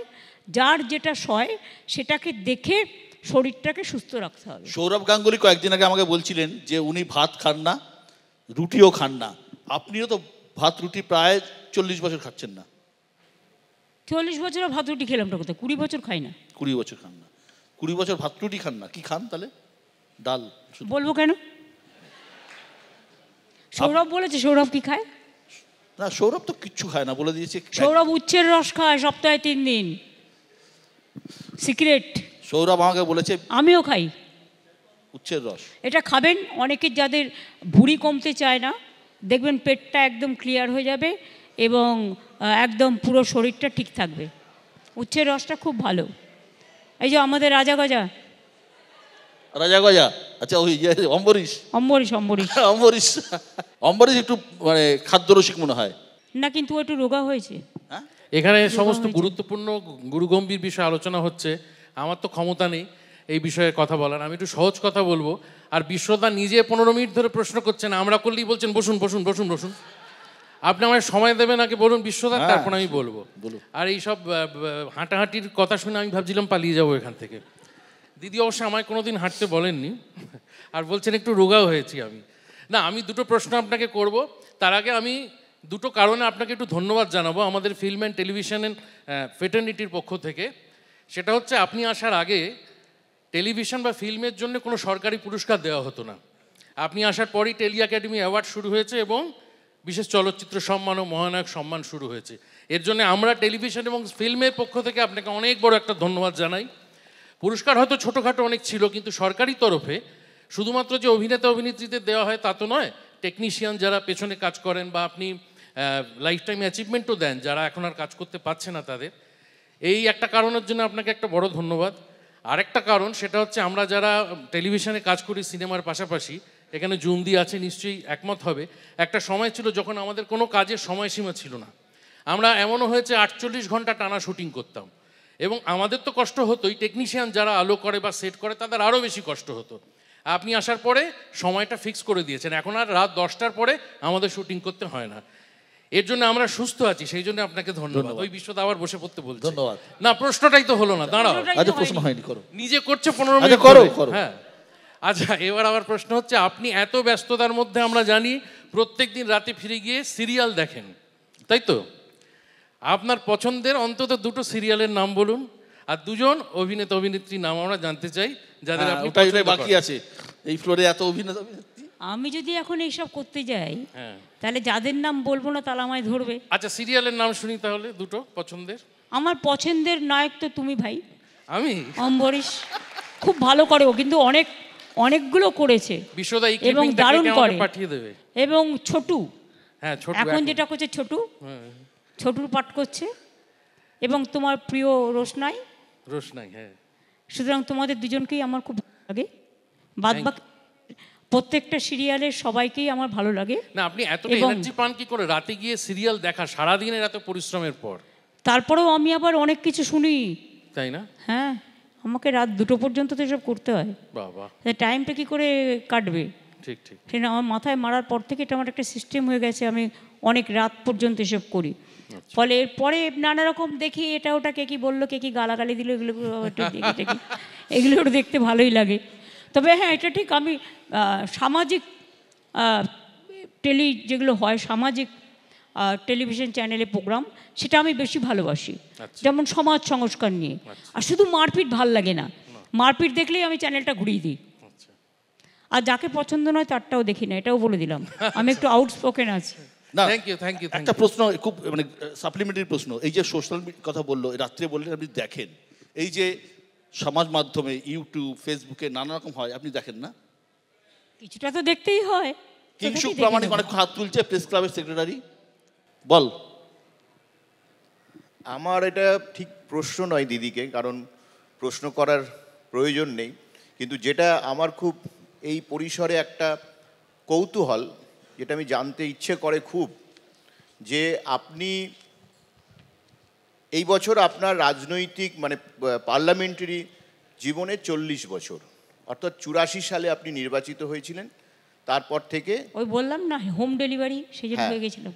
তো আমার যেটা প্রশ্ন, আপনি সোমনাথ চট্টোপাধ্যায়কে হারিয়ে এই জায়গায় এসেছিলেন, তারপর জ্যোতিবাবু, তারপর বুদ্ধবাবু, তারপরে আপনি পিভি নরসিংহ রায়ের সঙ্গে মন্ত্রিসভায় কাজ করেছেন, তারপরে রাজীব গান্ধী তার আগে কাজ করেছেন, এবং আপনি যখন কংগ্রেস করতেন তখন কংগ্রেসের তাবড় নেতারা মানে পিরঞ্জন দাসবংশী থেকে শুরু করে সুব্রত মুখার্জি সেই সময়ের, অজিত পাঁজা, আজকে কেউ বেঁচে নেই। তাদের সঙ্গে আপনি রাজনীতি করে এই জায়গায় এসছেন। সেই যে রাজনীতিবিদ, অর্থাৎ সিপিএমেরও অনেক রাজনৈতিক নেতৃত্ব আছে যাদের সঙ্গে আপনি করেছেন। আমার মনে হয় আপনার জীবনের সবচেয়ে কঠিন টাইমটা ওই সময় গেছে। তো আজকে আপনার কি ভালো লাগে এখনকার যাদের সঙ্গে আপনার পলিটিক্স করতে হয়? কোশ্চেনটা কিন্তু ভালো, কোয়েশ্চেনটা ভালো, মানে পলিটিক্যাল অ্যাঙ্গেল থেকে করেছে। ইডিওলজিক্যাল ডিফারেন্সেস আছে। আমরা একটু সেকুলার কান্ট্রি হিসেবে সেকুলার পলিটিক্সটাকে পছন্দ করি, এবং রামকৃষ্ণ পরমহংসদেবের কথা যার জন্য আমি বারবার বলি, বা আমাদের যত মহামানব এসছেন সবাই কিন্তু একথাই বলে গেছেন। কিন্তু এখনকার পলিটিক্সটা কেমন একটু কমিউনাল গন্ধ, এটা আমার ভালো লাগে না, এটা দেখে দুঃখ পাই। বলুন প্লিজ। হ্যাঁ, সুমিত দাসজি বলুন। দিদি প্রণাম নেবেন। আমার নাম জয়দীপ কর্মকার। আমরা মানে আমার 3 পুরুষ আমরা খেলাধুলো বাংলার জন্য করে আসছি, এবং আমি বাংলার থেকে একমাত্র খেলোয়াড় যে অলিম্পিকের ফাইনালে এসছি আজ অব্দি। Shooter, rifle shooter. কারেক্ট। তো আমি খেলাধুলো নিয়ে একটু প্রশ্ন করতে চাই, একদম নন পলিটিক্যাল। আমরা ধীরে ধীরে খেলাধুলোতে এগোচ্ছি, কিন্তু তাও খেলোয়াড়দের মধ্যে বা অধিকাংশ একটা গ্রুপের মধ্যে একটা কথা আছে যে বাংলায় ইনফ্রাস্ট্রাকচারের খেলাধুলোতে অভাব রয়েছে এখনও কম্পেয়ার টু আদার স্টেটস। যেখানে আমরা হয়তো বাইরে খেলতে যাই সেখানে হয়তো কিছুটা রয়েছে। তো আমি একদম প্রেসাইজ রাখবো, দিদি সব জায়গায় এখন ন্যাশনাল গেমস অনেক স্টেট করছে এবং সেখানে ইনফ্রাস্ট্রাকচার তৈরি হয়ে যাচ্ছে সেই ভিত্তি দিয়ে। আমরা কবে নেক্সট ন্যাশনাল গেমস করতে পারবো এই রাজ্যে? আমি আপনাকে একটা কথা বলি, এটা আমরা ঠিক করি না, গভর্নমেন্ট। আমরা পার্সু করতে পারি, এটা কাজ হচ্ছে যে অলিম্পিক অ্যাসোসিয়েশন বা ফুটবল যে ফেডারেশন আছে তারা এগুলো করে।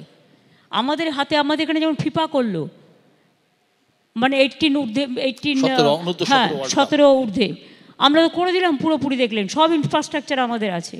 আমাদের কত আর্চার, আমাদের একাডেমি যেগুলো হয়েছে দেখবেন আগামী দিনে আর্চারি একাডেমি থেকে, টেবিল টেনিস একাডেমি থেকে বেঙ্গল অলিম্পিকে প্রাইজ নিয়ে আসবে, ফার্স্ট প্রাইজ নিয়ে আসবে। আমি আজকে আপনাকে বলে গেলাম, অনেক হয়ে গেছে। সমিত দা। দিদি আমার প্রণাম নেবেন। আপনার লিডারশিপেই প্রাইভেট ইউনিভার্সিটি ওয়েস্ট বেঙ্গলে ভীষণ ভালো পারফরমেন্স করছে। আমি বলতে চাই যে 80 এবং 90 দশকে, বিশেষ করে ধরুন আমি যেখানে বড় হয়েছি বিটি রোড যতীন দাস নগরে, আমরা দেখেছি যে বাঙালিদের সেকেন্ড জেনারেশন ইন্ডাস্ট্রিতে ছিলই না। বিভিন্ন কারণে বাবাদের মাদের এসব দেখে, অত্যাচার দেখে তারা বেশিরভাগই পড়াশোনা করতে চলে গেছিল। আপনি আমাদের এমন একটা সুযোগ দিয়েছেন যেখানে আমরা তো ইন্ডাস্ট্রি করছি, এবং আমাদের ছেলেরা যারা বাইরে পড়াশোনা করে এসছে তারা কিন্তু আবার ওয়েস্ট বেঙ্গলকে অবলম্বন করেই, ওয়েস্ট বেঙ্গলে আমার 2 ছেলে আইটি কোম্পানি আরম্ভ করেছে ওয়েস্ট বেঙ্গলে, তারপরে ওরা অফিস করেছে এখন হচ্ছে লন্ডনে এবং সান ফ্রান্সিসকোতে। তাই এই যে আপনার অবদান, এবং নেক্সট হচ্ছে আপনার যে ইন্সপিরেশন, প্রতিটা সময় আপনাকে দেখলেই মনে হয় যে কিছু একটা করি, এই ধরনের কানেকশান আপনি কিভাবে সবার মধ্যে ছড়িয়ে দেন, এর কারণটা কি, এর কেমিস্ট্রিটা কীভাবে আমি জানতে চাই। ধন্যবাদ।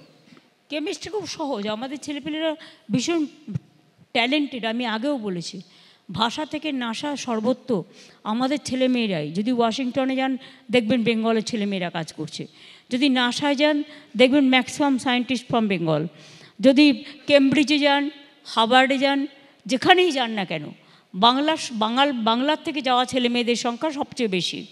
এটা হচ্ছে বাংলার বিউটি। এবং আমি এখনও মনে করি ইন্ডাস্ট্রি আমাদের এখানে প্রচুর হয়েছে এবং প্রচুর হবেও। এবং আইটি ইন্ডাস্ট্রিতেও আমরা সিলিকন ভ্যালির রেপ্লিকা করে দিচ্ছি, অনেকে হয়তো জানে না। এবং এখানে আমরা 6টা ইকোনমিক করিডর করছি, এবং আমাদের এখানে এমএসএমই সেক্টরে প্রায় 2 কোটি লোক কাজ করে, এবং আমাদের এমপ্লয়মেন্টও বলছি যেটা ইন্ডিয়ার থেকে আমরা অনেক বেশি এগিয়ে, পভার্টি অ্যালিভিয়েশনে আমরা অনেক বেশি এগিয়ে, এবং বিশেষ করে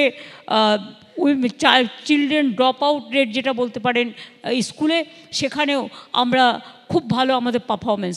আমাদের এখন ড্রপ আউট রেট নেই বললেই চলে। তার কারণ হচ্ছে প্রত্যেকেই কিছু না কিছু পায় যাতে তার পড়াশোনা করার সুযোগ হয়। সঞ্জয় বুধিয়া। তো এখন এসবিআইয়ের একটা রিপোর্ট এসেছিল যে ওয়েস্ট বেঙ্গল এখানে মানে third in the national capital, আমার যে পুরো ভারতবর্ষে West Bengal is the third in terms of women, tax paying women.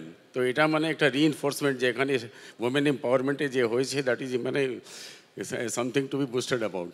আর আজকে আমি একটু আপনার কাছে একটু প্রবলেম কথা বলতে হবে যে আজকে যখন ওয়েডিং ডেট ফিক্স করার জন্য আগে হোটেল খুঁজতে হবে যে হোটেলে কবে ডেট পাওয়া যাবে, তো ওয়েডিংয়ের ডেটটা সেকেন্ড হচ্ছে। তো এটা একটা রিইনফোর্সমেন্ট হচ্ছে।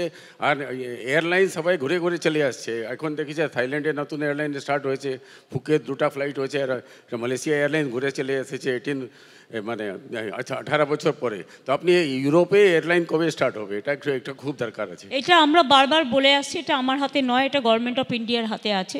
Civil aviation department control by government of India. কিন্তু আমরা বারবার রিকোয়েস্ট করছি যে তোমরা আমাদের একটা অন্তত ইউরোপিয়ান ফ্লাইট দাও, but they are not giving. আমি যতদূর শুনেছি কোয়েলালামপুর একটা ফ্লাইট 2 তারিখ থেকে চালু করছে, মানে ক্যালকাটা টু মালয়েশিয়া, এবং থাই অলরেডি চলে, সিঙ্গাপুর অলরেডি চলে, এমিরেটস অলরেডি চলে। কিন্তু আমরা একটা ডাইরেক্ট ফ্লাইট চাইছি কলকাতা টু ইউরোপ। সেটা আমি জানি না অন্যদের দিলেও আমাদের কেন দেয় না, আপনারাও তো চেষ্টা করতে পারেন। Pranam ma'am, this is Saket Mohta from Merlin Group. Pranam sir, Vishwada. We are building the World Trade Center in Salt Lake Sector 5, ma'am. And we are very happy, and we have received all sorts of cooperation from the government authorities and the bureaucrats, and I'm very thankful to your positive encouragement. I just have a simple question to you, ma'am. What words of encouragement can you offer us young entrepreneurs, young businessmen, young developers and industrialists in the city, please? You know, the business depends on you people. You are the next generation. So it is your duty to build up the industry in every sector, wherever you will see. Because so far I know Merlin is interested for these building materials, especially this promoting business and all this, retail market business, real estate business. So you know that how you are doing well.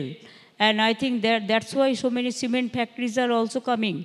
And the other factories are also coming because of this.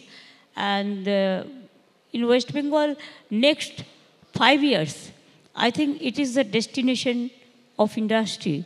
And every people of this world will realize that only West Bengal can give the more production, more talent, more skilled workers, and young generation is our asset. Instead of going to abroad, they can do it here. Thank you. Thank you. অনেক প্রশ্ন আমি নিয়েছি, আমার আর 2-3টে প্রশ্ন আছে। মমতা বন্দ্যোপাধ্যায় মানে সাদা শাড়ি। আজকে আমরা অনেক ছবি দেখাচ্ছি পেছনে, প্রায় 40 বছর, 35 বছর, 40 বছরের পুরনো ছবি। আমি একটা শাড়ি শুধুমাত্র পেলাম, যে বাড়িতে কোথাও একটা বেগুনি শাড়ি। তো বহু দুজনেই এটা তো বালুরঘাটে আমি যখন লয়ার হিসেবে প্র্যাকটিস করেছিলাম। এটা রাজীব গান্ধীকে রাখি পরাচ্ছেন, এটা মনে পড়ছে না কোথায়, নির্মলা মিশ্র। হ্যাঁ, নির্মলা মিশ্র। এটা সুব্রতার সাথে, এটা হচ্ছে তিলজলাতে আমরা ফ্ল্যাট রিলিফ, এটা বাজপেয়ী আপনার বাড়িতে, এটা প্রণব মুখোপাধ্যায় সম্ভবত, হ্যাঁ, হসপিটালে গিয়েছিল। এটা হিলারি ক্লিন্টন। রাইটার্স এসেছিল এখানে। আপনি প্রথম তৃণমূল সিম্বল পাওয়ার পর, চিনতে পারছি না। হ্যাঁ, অজিত দার মুকুল ছিল। সুব্রত ভট্টাচার্য, কিষাণু দে। কিষাণু আমায় খুব ভালোবাসতো, বেচারা মারা গেছে। এটা মনে হচ্ছে শান্তিনিকেতন নাকি? না না, এটা রাস্তায় কোনো একটা জায়গায় হবে। এটা একটু ন্যাম কনফারেন্সে। হ্যাঁ, এটা নন্দীগ্রাম। এটা নট নন্দীগ্রাম, এটা দক্ষিণ 24 পরগনা। এটা বলে সংসদ ভবনে না? না না, এটা মানুদার বাড়িতে, সিদ্ধার্থ শঙ্কর রায়। আর এটা আমি ক্রিকেট, ভালো করে পুরো ছবিটা। এটা আপনার প্রথম শপথ? আপনি ক্রিকেটটা দেখান। হ্যাঁ, প্রথম শপথ। এটা ধান পোতা। এটা কোনো একটা জায়গায় হ্যাঁ এটা মুখ্যমন্ত্রী না, হওয়ার পর আপনারা যেটা দেখালেন, যেটা আমি ব্যাট নিয়ে মাঠে নামছিলাম, হ্যাঁ। ওটা আমাদের পার্লামেন্টের এমপি, লোকসভা, রাজ্যসভার ওটা খেলা ছিল। ওটা ব্যাট- ওটা আমি ব্যাট নিয়ে নামছেন? হ্যাঁ, হাতে ব্যাট আছে, ব্যাট ছিল তো। ওটা আমি বেস্ট প্লেয়ার হয়েছিলাম। আচ্ছা এদের পার্লামেন্টে খেলা হয়তো। আচ্ছা, দেখাও দেখাও দেখাও, কোট পরা ছবিটা কোথায় গেল? এই ছবিটা হচ্ছে আমি এটা এটা প্রথম রামকৃষ্ণ শপথ। মিশনের, এটা রামকৃষ্ণ মিশনের কোনো একটা প্রোগ্রামে গেছিলাম। আচ্ছা, রামকৃষ্ণ মিশন। এটা সিঙ্গুর, এটা নরসিংহুর, এটা ভাঙড়। ভাঙড়। এটা লক্ষ্মীর ভান্ডার এটা না? লক্ষ্মীর ভান্ডার, হ্যাঁ। এটা লক্ষ্মীর ভান্ডার। এটা দার্জিলিং, কার্শিয়াং। কার্শিয়াং। কার্শিয়াং। এটা অনেক ছোট, মানে ছোটবেলার ছবি। ছোটবেলার নয়, হ্যাঁ। এটা হচ্ছে আমার ওই বাড়িতে? বাড়িতে না, এটা আমি ওই মালয়েশিয়া যাচ্ছিলাম তখনকার ছবি। আচ্ছা, এটা মার খাওয়ার পর, মার ওই খাওয়ার পর। লালু আলম হ্যাঁ, বাড়ি ফিরে আসার সময়। বাড়ি ফিরে আসা। এটা মনে হচ্ছে প্রথম শপথ। হ্যাঁ, এটা প্রথম ইউথ অ্যান্ড স্পোর্টস। এটা হচ্ছে আপনার বালুরঘাট কোর্ট না?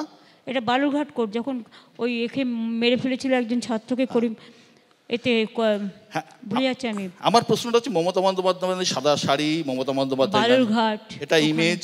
অনেকে জানতে চান আপনার প্রিয় রং কি, নীল, সাদা নাকি অন্য কিছু? আমি অলওয়েজ কালারফুল, কিন্তু হ্যাঁ জানি তো। আমি সব কালারই ভালোবাসি। সব কালারের মধ্যেই একটা বিশেষত্ব আছে, শুধু ইডিওলজিক্যাল যে কালারগুলো আমি মানতে পারি না, সেগুলো ছাড়া।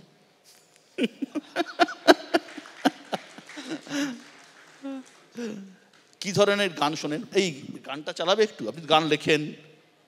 এটা ইন্দ্রনীল বলতে পারবে। বলো না 1 মিনিট, কি করে গান হয় আমাদের? আমাদের গান বানাতে 1 সেকেন্ড লাগে না, প্রচুর। একটা গান শোনাতো। ইন্দ্রনীল, আমরা কি করে গান তৈরি করে দেখাও।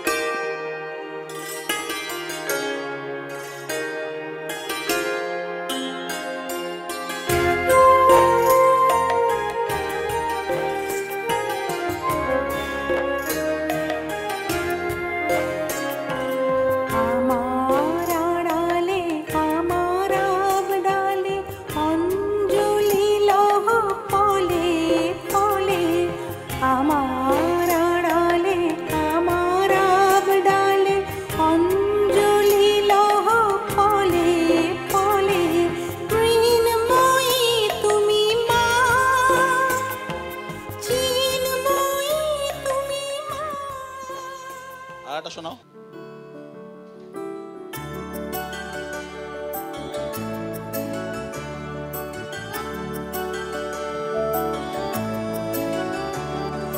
মাটির ছোট্ট কুটিরে আমার স্বপ্ন দেখার গভীরে, মাটির ছোট্ট কুটিরে আমার স্বপ্ন দেখার গভীরে, ঢুকে পড়েছে চাঁদ, ঢুকে পড়েছে চাঁদ, ঢুকে পড়েছে চাঁদ, ঢুকে পড়েছে চাঁদ। মাটির ছোট্ট কুটিরে আমার স্বপ্ন দেখার ভোরে, মাটির ছোট্ট কুটিরে আমার স্বপ্ন দেখার ভোরে, ঢুকে পড়েছে চাঁদ, ঢুকে পড়েছে চাঁদ, ঢুকে পড়েছে চাঁদ, ঢুকে পড়েছে। এবার চাঁদ, তোমার পালা।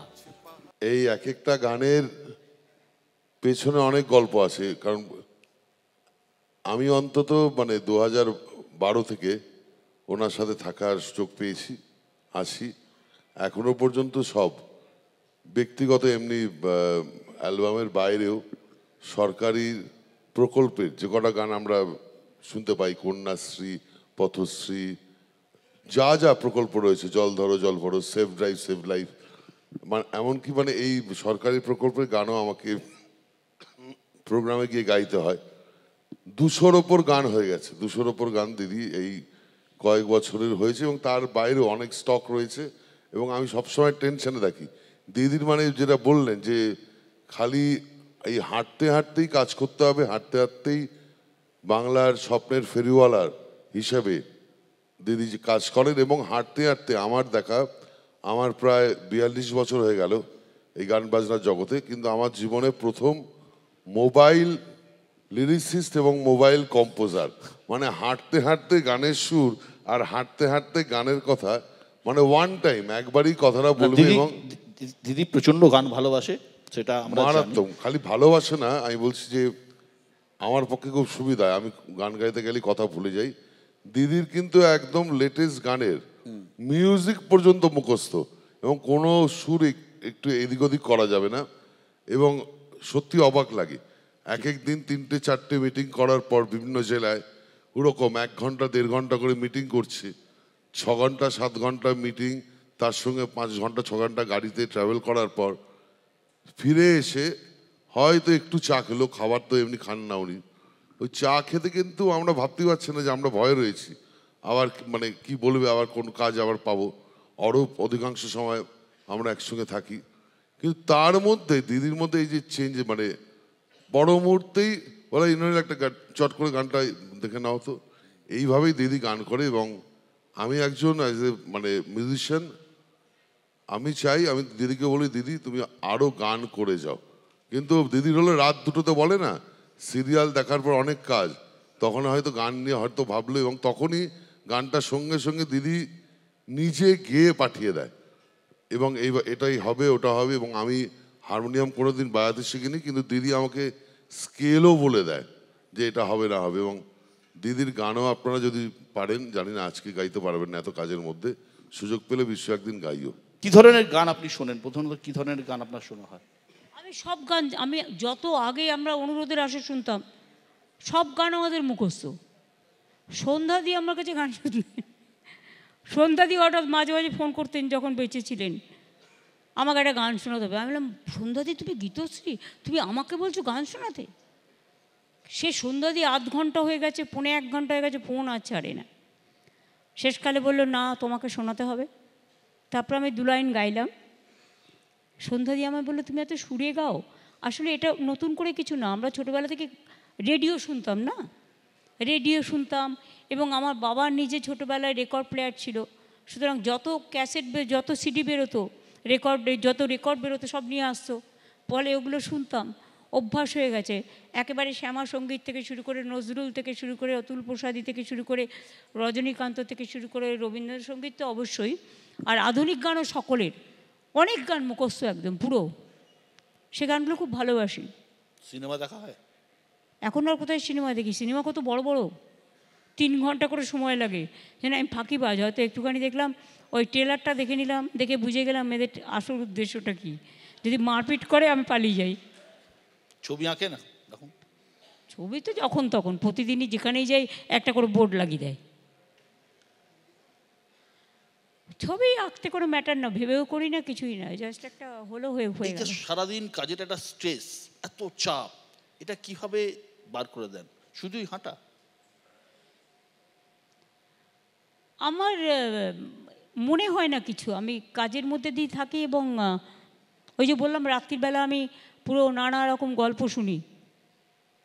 আগে বাচ্চাদের মায়েরা গল্প বলে বলে ঘুম পাড়াতো না, আর এখন আমি ভালো ভালো গল্পগুলো শুনি, শুনতে শুনতে মনটা ওই দিকে চলে যায়।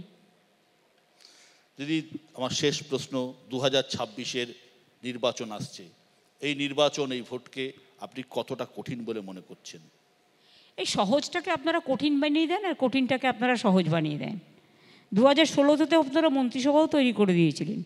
একটু মানুষের প্রতি ভরসা রাখুন না। আমি কি অ্যাস্ট্রোলজার নাকি? আমি পলিটিক্যাল অ্যাস্ট্রোলজার নই, মানুষ হচ্ছেন পলিটিক্যাল অ্যাস্ট্রোলজার।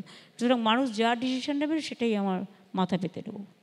মানুষ যদি আবার মমতা বন্দ্যোপাধ্যায়কে আবার মুখ্যমন্ত্রী হিসেবে দেখতে চায়, মমতা বন্দ্যোপাধ্যায় 4র্থবারের জন্য সমাবেত প্রতিবাদ।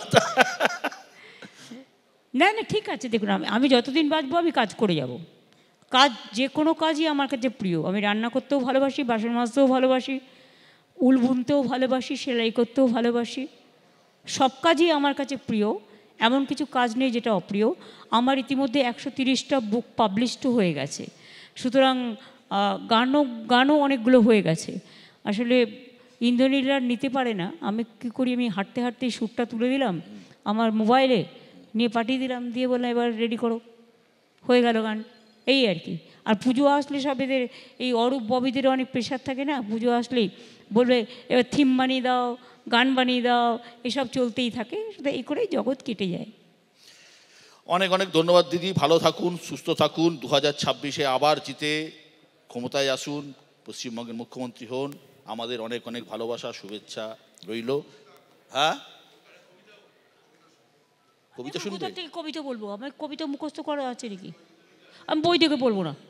আচ্ছা, না বই না দেখেই বলুন, বই না দেখেই বলুন, বই না দেখেই হবে। নিজের বই লিখে কখনো পড়ি না। ঠিক আছে, হবে, হবে না? একটা হবে, একটা হবে। তাহলে বের করতে হবে। আমার কবিতা টবিতা পড়ার অভ্যাস নেই। ওই রবীন্দ্রনাথ ঠাকুর, নজরুল যাদেরটা যা পড়ে এসছি ওগুলোই মুখস্থ। তো যখন বিশ্ব অনেক রিকোয়েস্ট করছে, সেই জন্য সবার জন্য, তোমরা লক্ষ্মীর ভাণ্ডার নিয়ে শুরু করেছিলে, তাই আমি একটা আমার লক্ষ্মীকে ডেডিকেটেড করে দিই আজকের দিনটা। আমার লক্ষ্মী কবিতাটার নাম।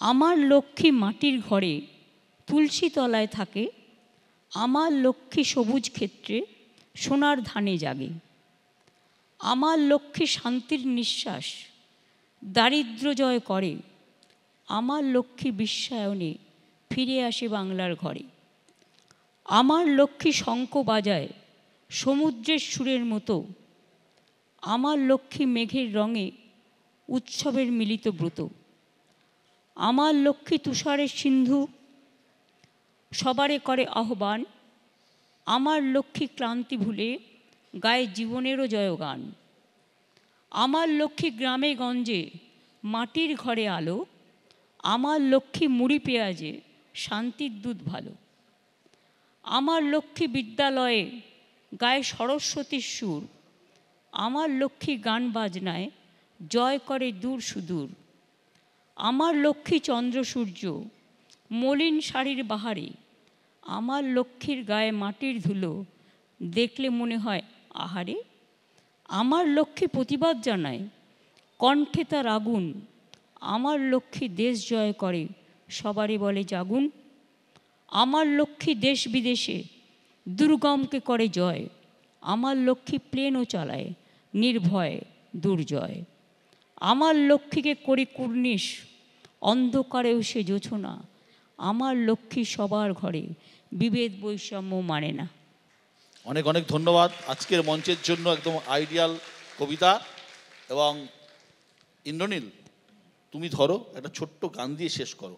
প্রাণ ভরিয়ে তৃষা হরিয়ে মোরে আরো আরো আরো দাও প্রাণ, আরো প্রেমে আরো প্রেমে মোর আমি ডুবে যাক নেমে, আরো প্রেমে আরো প্রেমে মোর আমি ডুবে যাক নেমে, সুরে সুরে সুরে বাঁশি পরে তুমি আরো আরো আরো দাও প্রাণ, মোরে আরো আরো আরো দাও প্রাণ, প্রাণ ভরিয়ে তৃষা ভরিয়ে মোরে আরো আরো আরো দাও প্রাণ।